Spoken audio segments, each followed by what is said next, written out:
যতদিন না বিচার পাওয়া যাবে ততদিন এইভাবেই চলবে।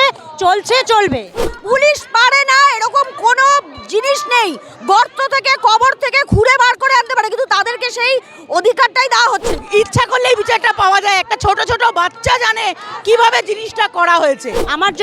আমি যদি সৎ হতাম তাহলে তো এরকমভাবে প্রমাণ লোপাট করতে পারতাম না। আমি অসৎ বলেই প্রমাণগুলো লোপাট করেছি। বিজেপি, তৃণমূল, সিপিএম, কংগ্রেস, আমরা কিচ্ছু জানি না। আমরা সাধারণ মানুষ, আমরা একটু বিচার চাই। নির্যাতিতার সাথে ডাক্তারবাবুর সাথে হয়েছে, এটা তো হতোই না যদি না এই দুর্নীতিটাকে উনি প্রশ্রয় দিয়ে এত বড় জায়গায় নিয়ে যেতেন, এত প্রভাবশালী লোকেরা তৈরি হতো, তাহলে এই দুর্নীতিগুলোই হতো না। শুধু কি রাতেই হয় যা হওয়ার, দিনে হয় না? ধামাচাপা দেওয়ার জন্য সবার প্রথমে সন্দীপ ঘোষকে সরিয়ে প্রাইড পোস্টিং দেওয়া হলো। যে একটা বাচ্চার মূল্য, সে ছেলে হোক সে মেয়ে হোক, 10 লাখ টাকা হতে পারে না কোনোদিন। 10 লাখ টাকা কেন, কোটি টাকাও হতে পারে না। সেটা তো অবশ্যই আছে, ওদের অপরাধ আছে বলেই তো এত তাড়াতাড়ি সবকিছু সরানো হয়েছে। আমি যদি সৎ হতাম তাহলে তো এরকমভাবে প্রমাণ লোপাট করতে পারতাম না। আমি অসৎ বলেই প্রমাণগুলো লোপাট করেছি। এটা তো কখনোই না। 10 লাখ কেন, 10 কোটি 100 কোটি যাই হোক, একটা বাবা মার কাছে সন্তান টাকা দিয়ে তো বিচার করা যায় না। আমাদের বাড়িতে ছোট ছোট বাচ্চারা আছে, আমরা একটা মা, তা আমরা কি করব? আমরা সন্তানদের তো পড়তে পাঠাবো, কোথায় পাঠাবো? প্রশাসনের কাছে পাঠাবো। তাহলে প্রশাসন যদি আমাদের সাথে সহযোগিতা না করে, যদি প্রমাণ লোপ করে, তাহলে আমরা কি করব? আমরা কোথায় যাব? আমাদেরকে যতদিন না আমাদের বিচার পাবো, আমাদের ততদিন আমাদের এটা করে যেতে হবে, চালিয়ে যেতে হবে। আজকে এসছিলেন বাবা মা, তারা বলছেন, তারা কাঁদছেন, মানে আমরা নিজেরাই বুঝতে পারছি না কি তাদেরকে সান্ত্বনা দেওয়ার, তো এখানে ভাষা নেই। প্রত্যেকে বাবা মা, যে একজন মা বাবা, সে ছাড়া তো এটা কেউ ফিল করতে পারবে না। তাই প্রশাসনের কাছে আমরা যদি এইটুকুনি, আমাদের যদি সন্তানরা খারাপ হয় তখন আমাদেরকে কে বলবে? বাড়ির লোক আমাদেরকে দোষ দেবে, তাহলে আমরা বাচ্চা মানুষ করতে পারিনি। সেরকম যদি এখানে যদি সুব্যবস্থা, আমরা বিচার না পাই, তাহলে কার কাছে যাব? আমরা প্রশাসনের কাছে যাব। সেই প্রশাসন যদি ব্যর্থ হয়, আজকে 1 মাস লেগে গেল একটা বিচার পেতে আমাদের। ইচ্ছা করলেই বিচারটা পাওয়া যায়। একটা ছোট ছোট বাচ্চা জানে কিভাবে জিনিসটা করা হয়েছে। এটা এত কিসের? এই যে ওনাকে ধরা হয়েছে, সন্দীপ রায়কে, আমরা তো চাই না দুর্নীতি দুর্নীতি দুর্নীতি।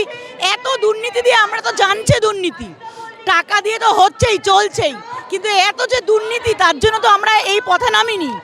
দুর্নীতিটা পরে করবে, আগে খুন আর রেপের বিচারটা হোক। এটা খুঁড়তে গেলে তো বেরিয়েই যাবে কত আমরা দুর্নীতি, সারদা নারদা যা হয়।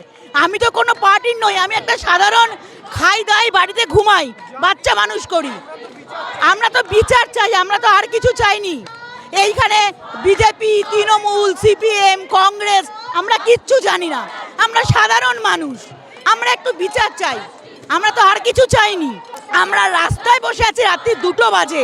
আমাদের বাড়িতে সবার ছোট ছোট বাচ্চারা, রাত্রি 2টো বাজে আমরা রাস্তায় বসে আছি। কেন আমাদের রাস্তায় 2টোর সময় বসে থাকতে হচ্ছে? সবাই যদি সবার কাজ ঠিকঠাক করে, পুলিশ প্রশাসন, তাহলে তো আমাদেরকে এই দিনটা দেখতে হয় না। দেখতে হয় কি আমাদের এই দিনটা? না পুলিশ না প্রশাসন, সবাই কেউ কারো নিজের কাজ ঠিক করে করছে না।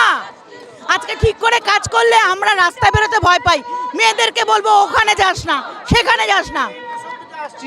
আমরা শুনলাম বিধানসভায় দাঁড়িয়ে মুখ্যমন্ত্রী বলছেন যে মহিলাদের রাতে কাজ কমিয়ে দেওয়া হবে, তাহলে কি সুরক্ষা দিতে ব্যর্থ প্রশাসন? শুধু কি রাতেই হয় যা হওয়ার, দিনে হয় না? যা হয় রাতেই হয়। তাহলে রাতে যদি সব বন্ধ হয়ে যায়, নার্স কোথায় পাবে? অ্যাটেন্ডেন্স কোথায় পাবে? ডাক্তার কোথায় পাবে? পুলিশ কোথায় পাবে?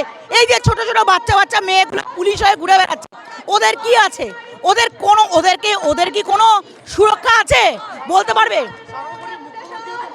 তাহলে উনিও তো মহিলা, উনি নিশ্চয়ই, উনি আমার অনেক বয়োজ্যেষ্ঠ, ওনাকে আমি অনুরোধ করছি। এছাড়া তো আমাদের কিছু করার নেই। ওনাকে আমরাই এনেছি, আবার মানুষের জন্যই ওনাকে নামতে হবে, কারণ উনি করতে ব্যর্থ হচ্ছে প্রশাসন। উনি আমাদেরকে আমাদেরকে ন্যায় দিতে ব্যর্থ হচ্ছে। আমরা কোথায়? তাহলে তখন এই জন্য আমরা অন্য জায়গায় যাব। আজকে আমরা যদি বাচ্চা মানুষ না করতে পারি, বাবারা আমাদেরকে বলবে। উনি আমাদেরকে ন্যায় দিতে পারছেন না, ওনাকে আমরা বলবো যে আমাদেরকে ন্যায় দিন। এইটা তো এরকম হতো না যদি প্রথমেই প্রশাসন যদি এইটাকে ধামাচাপা না দিয়ে, ধামাচাপা দেওয়ার জন্য সবার প্রথমে সন্দীপ ঘোষকে সরিয়ে প্রাইড পোস্টিং দেওয়া হলো। ধামাচাপা দেওয়ার জন্য যেখানে যুবভারতী ক্রীড়াঙ্গনে যেটা হলো লাঠিচার্জ করা হলো, অথচ 14ই আগস্ট সেইখানে লাঠিচার্জ করা হলো না, বললো আমরা পুলিশরা নিজেরা বলেছে যে আমাদের মারার কোনো অধিকার নেই। তাহলে কে অধিকার দিয়েছিল? যুবভারতীতে যখন নিরস্ত্রতার ওপর লাঠিচার্জ করা হলো, কে দিয়েছিল, এই অধিকার দিয়েছিল? এইগুলো প্রশাসন করছে বলেই প্রশাসনের উপর আমাদের ক্ষোভ। অনেক জায়গাতে হয়, দিনে হয়, দুপুরে হয়, বাচ্চার ওপরে হয়, বুড়োই বয়স্কদের ওপরে হয়, কিন্তু এই জিনিস তো চলতে পারে না। এইটা যদি দৃষ্টান্তমূলক শাস্তি না দেওয়া হয়, এইটা হতেই থাকবে।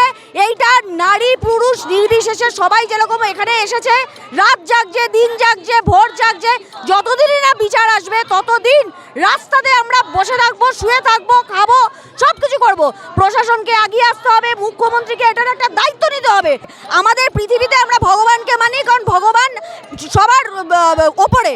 সারা দেশে একজনকে মানা হয়, সেটা হচ্ছে প্রাইম মিনিস্টার, দেশ সবার ওপরে। যেখানে রাজ্যে মুখ্যমন্ত্রী সবার ওপরে। আমরা তো তার কাছে আবেদন জানিয়েছি, এখন নয়, সেই আবেদন ডিমান্ডে এসে দাঁড়িয়েছে, আমাদের দাবিতে এসে দাঁড়িয়েছে। প্রথমে তো আমরা আবেদন করেছি, কেউ তো প্রথমে আমরা বলিনি ওনার এগেনস্টে এত করে যাইনি।